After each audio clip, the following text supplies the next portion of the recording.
नमस्कार प्यारे मित्रों, स्वागत है आप सबका। देख रहे हैं आप जियो शान से। आपके साथ मैं हूं आचार्य संतोषी। लक्ष्मीवान कौन नहीं बनना चाहता। धन, मुद्रा, पैसा, रुपया, रोकड़ा, कुछ भी नाम ले लीजिए। कृपा तभी होती है जब आपकी कुंडली में ग्रहों की स्थिति सुदृढ़ होती है। करेंगे चर्चा आज इसी विषय पर हम कि कैसे आप लक्ष्मीवान बने।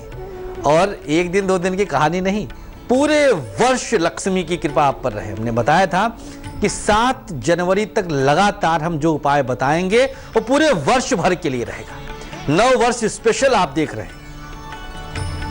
और आज लक्ष्मी कैसे आपसे रिझें, पूरे साल आप लक्ष्मीवान बने रहें, हर प्रकार की गरीबी निर्धनता आपसे दूर रहे, पल पल धन बरसता रहे।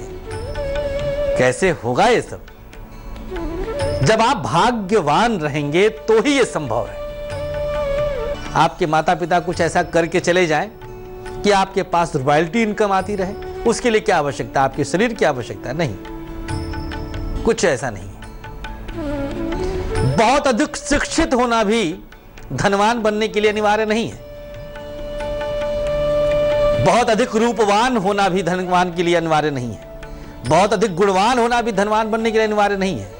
हाँ, अनिवार्य यदि कुछ है तो भाग्य का रहना अनिवार्य है। तो कैसे आप बनेंगे लक्ष्मीवान? आइए शुरुआत करते हैं सबसे पहले मेष राशि से, जैसे आप लक्ष्मी की कृपा हमेशा पाते रहे। छोटी इलायची, केसर और गंगा जल मिलाकर रोज शयन से पहले तिलक करना आरंभ कर दीजिए। छोटी इलायची, गंगा जल, केसर मिलाकर के रखें और रोज शयन से पहले इसी से तिलक करना है।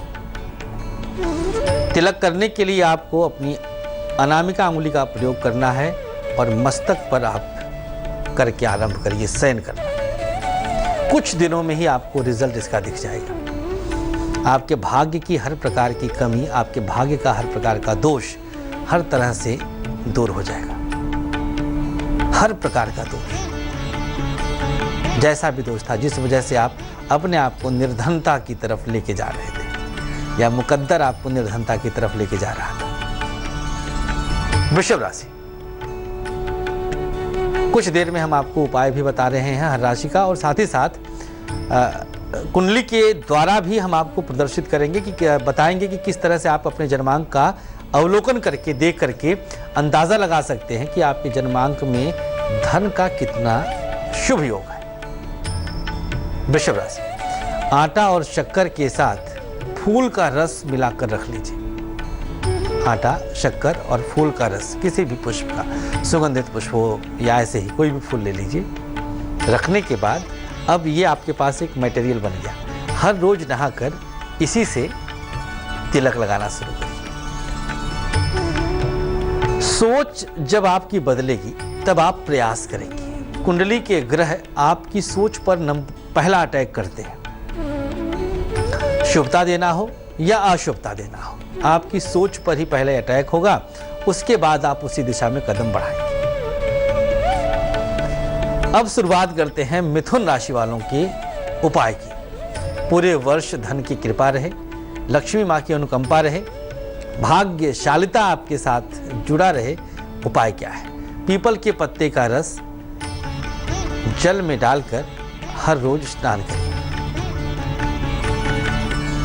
एक पत्ता लीजिए, हल्का सा मसलिए या सिलबट्टे पे घिस लीजिए, पीस लीजिए, बस 2-4 बूंद उसका रस निकाल के और उसी जल में डालें जिस जल से आपको स्नान करना है।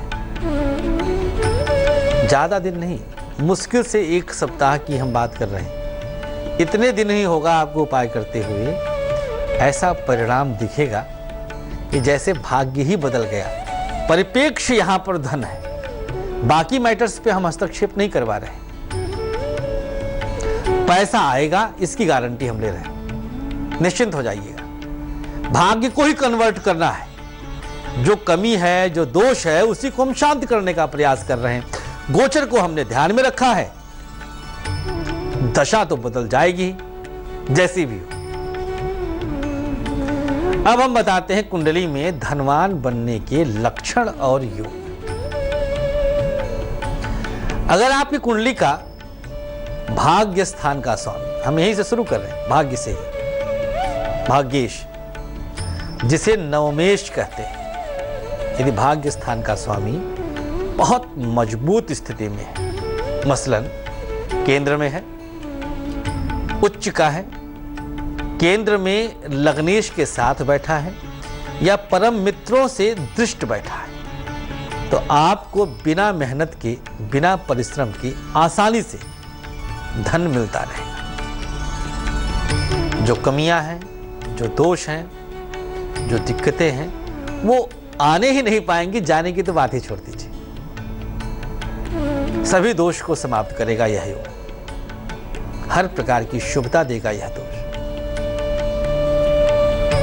कर्क राशि,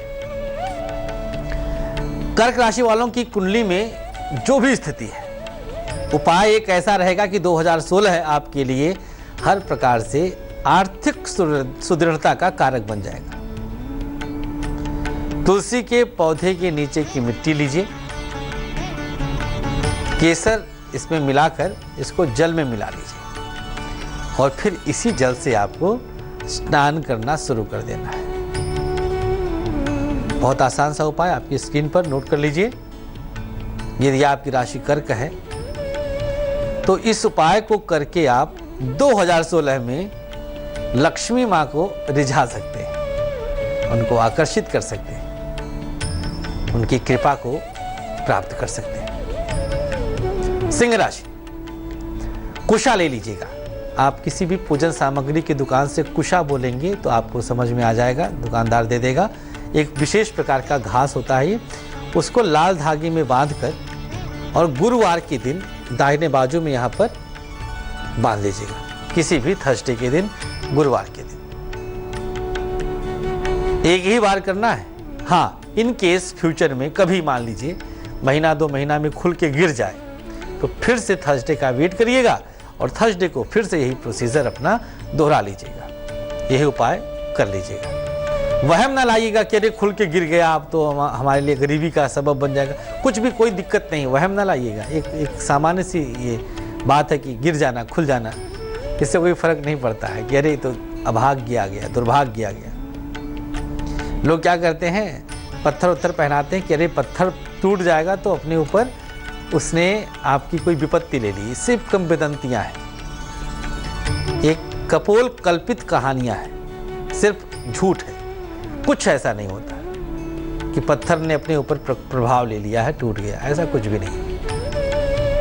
कन्या राशि, नहाने के बाद, स्नान के बाद दूर्वा से घर में गंगा जल का छिड़काव करना है और लक्ष्मी सूक्त का पाठ करना। लक्ष्मी माँ का एक विशेष प्रकार की सूक्ति है, उसका पाठ करिएगा और यह कुछ दिन तक लगातार करते जाइएगा। भाई पूरे वर्ष का खेल है ये, ऐसा नहीं कि हम 1 महीने की बात कर रहे हैं। पूरे वर्ष लक्ष्मी की कृपा पर बरसती रहे, कोई दोष ना आए, कोई दुख ना आए, कोई दुर्भाग्य ना आपके करीब आए, बस उसके लिए उपाय है। तो कुंडली में हमने बताया आपकी कुंडली का भाग्येश मजबूत स्थिति में होकर आपको आसानी से धनवान बना देता है। कम एफर्ट करके ज्यादा लाभांश दिखा देता है। और क्या क्या योग बताएंगे आगे।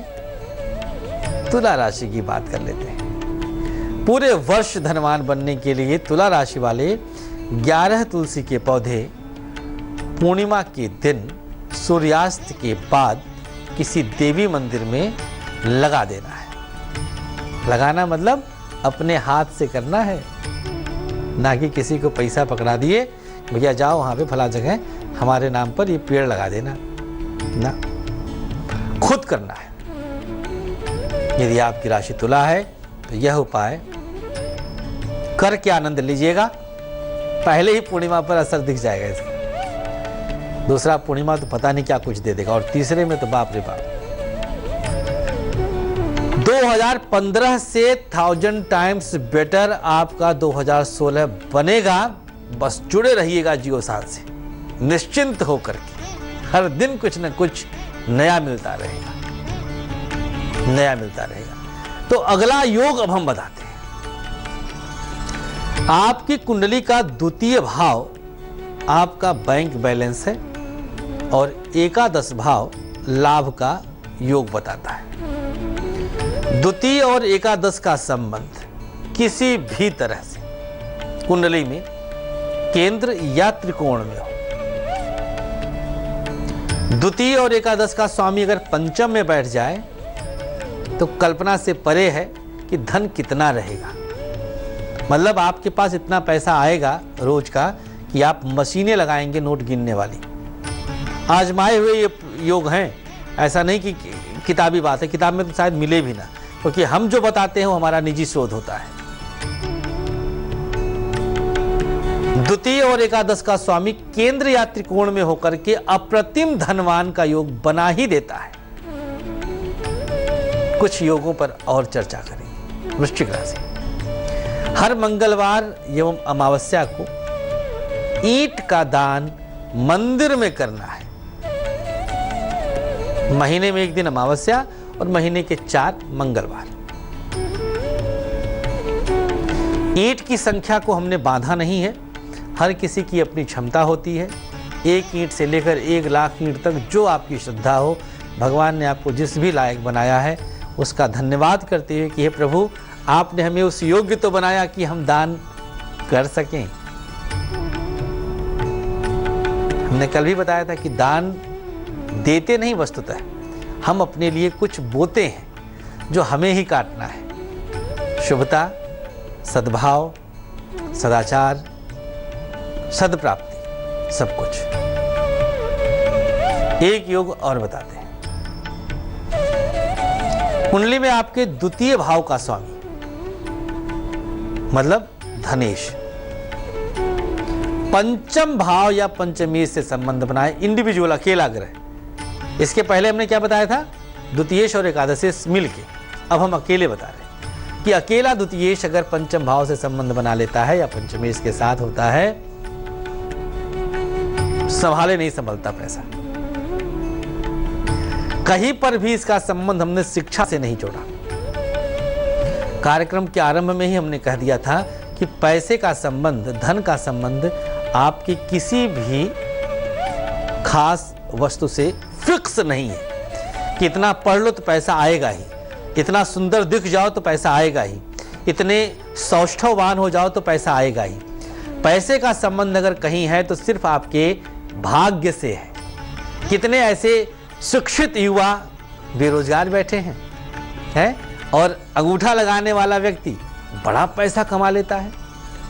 मतलब आप मान करके चलें कि पूरी तरह से पैसे का संबंध आपके भाग्य से ही होता है। अब हम बताएंगे धनु राशि वाले क्या ऐसा उपाय कर लें कि उनके जीवन में किसी भी प्रकार की कमी ना रहे। पूरे 2016 में पैसा आपके पास टिक के रहे।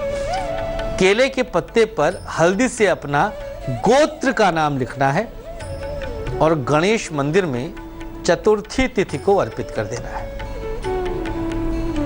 जैसे हमारा गोत्र भारद्वाज है तो भारद्वाज हल्दी से, इसे अनामिका अंगुली से लिख लीजिएगा और लिख करके उस पत्ते को प्रणाम करें, धूप दीप दिखाइए और ले जा करके गणेश मंदिर में। चतुर्थी तिथि भगवान श्री गणेश की तिथि मानी जाती है, चाहे शुक्ल पक्ष की हो चाहे कृष्ण पक्ष की हो, ले जाकर के अर्पित कर दीजिए और फिर इसका आनंद उठाइएगा। मकर राशि, बताएंगे मकर राशि वालों को पूरे वर्ष धनवान बनने का एक नायाब नुस्खा, एक ऐसा योग, एक ऐसा प्रयोग जो आपको पूरे साल लक्ष्मी की कृपा का पात्र बनाएगा। लेकिन पहले अब हम जान लेते हैं कुछ योग ऐसे जो आपको निर्धनता की तरफ जानबूझकर धक्का देते हैं। मतलब आप अपने हाथों से अपने पांव पे कुल्हाड़ी मारते हैं और धन को अपने से दूर करने लग जाते हैं बुरी आदतों के चलते। यदि आपकी कुंडली का द्वितीय भाव का स्वामी पंचम की बजाय छठे भाव में बैठ जाए और खष्ठेश के साथ दृष्टिगत संबंध बना ले, तो आपके अंदर हर वो गंदी आदत आ जाएगी जिससे अर्थ का अपव्यय होगा, धन का बेतहाशा खर्च होगा। और इस योग में सबसे बड़ी बुराई की बात यह होती है कि आप कमाने का जज्बा खो देते हैं। सिर्फ खर्चने का मन करता है कि बस खर्चा किया जाए कैसे भी, केन प्रकार। और धन आप गलत मार्ग से कमाना भी चाहते हैं कि बिना किए आपको मिल जाए। जैसे लूट का मन करेगा कि किसी का पैसा छीन लिया जाए, जैसे जुआ खेलने का मन करेगा, सट्टे पे पैसा लगाने का मन करेगा, ऐसी बुरी आदतें, मतलब बिना मेहनत के पैसा आता रहे। कब? जब द्वितीय का स्वामी छठे भाव में दुष्ट अवस्था में रहे, दुष्ट और पापी ग्रहों के साथ रहे, तो यह महाबुरा योग होता है। कितना भी पैसा आपके दादा परदादा छोड़ के जाएंगे, आप बचा नहीं सकेंगे। तो चलिए मकर राशि वालों को बताते हैं कि किस प्रकार का योग इस वर्ष आपको धनवान बनाएगा। क्या प्रयोग करना है? गायत्री मंत्र की 3 माला का जाप हर रविवार स्नान के बाद जपा करें। हर रविवार नहाने के बाद 3 माला गायत्री मंत्र, मतलब 324 बार आपको जपना है। इसी से आपके जीवन में पूरे वर्ष सद्विचार आएंगे मस्तिष्क में और पूरे वर्ष आप धन से परिपूर्ण रहेंगे। पैसे की कोई कमी आपके पास नहीं रहेगी। कुंभ राशि, सुबह को पहला आहार खाली पेट शहद और छोटी इलायची का कर लीजिए। मुश्किल से 5 से 7 दिनों में इसका परिणाम आपको दिख जाएगा। सूचना दीजिएगा कि हाँ आपको मिल गया रिजल्ट। एक पल को अगर निर्धन योग भी है जन्मांक में, तो यह उपाय आपको तत्काल असर दिखाएगा। आप एक क्षण के लिए बिना विश्वास के भी यह उपाय करके देखिएगा और लग क्या रहा आपका? कुछ भी तो नहीं। पहला आहार क्या होता है, इसके पीछे वैज्ञानिक तथ्य को समझने की आवश्यकता है। पहला आहार वो आहार है जिससे हमारे पूरे दिन की ऊर्जा का संचार होगा, पूरा दिन हमारा तन ऊर्जान्वित रहेगा। पहला आहार। और जब लक्ष्मी का महाशुभ प्रिय वस्तु छोटी इलायची और शहद जो कि शुक्र का कारक है, बुध शुक्र अगर दोनों मिल जाएं तो महाधनवान योग बनाते हैं। तो असर काहे नहीं होगा भाई, हो के रहेगा असर। हर एक उपाय के पीछे गहन शोध और तर्क, वैज्ञानिक तथ्य सब कुछ सम्मिलित हैं। आंख बंद करके करें, आनंद आएगा। अंतिम राशि मीन की बारी। हर रात शयन से पहले कपूर से भगवान श्री गणेश की आरती किया करें और जब तक आप चाहें कर सकते हैं। पूरे 365 दिन कर सकते हैं। थोड़ा सा कठिन लग रहा होगा, नियम को एक बार बनाना पड़ेगा, लेकिन करना है शयन से पहले। प्रातः काल उठकर जो भी आप करते हो, जैसे भी करते हो, उससे कोई फर्क नहीं पड़ेगा, वो सब आप करते रहें। बस सोने से पहले हमारे कहने से उपाय कर लीजिएगा। यदि आपकी राशि मीन है, असर दिख जाएगा। देखिए, मीन राशि वाले बहुत दिनों से ना विचलित से चल रहे हैं। उचित अनुचित समझने की क्षमता जैसे नहीं रही। वजह है आपकी राशि पर केतु का संचरण चल रहा है गोचर में, और यह आपको विचलित कर दिया है, किंग कर्तव्य विमूढ़ कर दिया है, ड्वेल माइंडेड बना दिया है। तो यह उपाय, भगवान श्री गणेश का उपाय, आपके मस्तिष्क को सही दिशा में कंसंट्रेट करेगा और फिर आप उचित निर्णय उचित समय पर लेकर लक्ष्मीवान अपने आप बन जाएंगे। हमें तो रास्ता दिखाना है, चलना तो आपको ही पड़ेगा, और जब चलेंगे तो गारंटी है पहुंचेंगे कैसे नहीं। असर सिर्फ इतना रहेगा, चाल पर निर्भर करता है, कोई जल्दी पहुंचेगा, कोई चंद सेकंड बाद पहुंचेगा, लेकिन पहुंचेंगे आप सब, ये हम वचन देते हैं। आज के लिए इस खास पेशकश में बस इतना ही। आएंगे कल फिर कुछ और वर्ष भर की खुशियों का पिटारा आप तक पहुंचाने के लिए। हमें दीजिएगा इजाजत। आप बने रहें तेज के साथ। नमस्कार।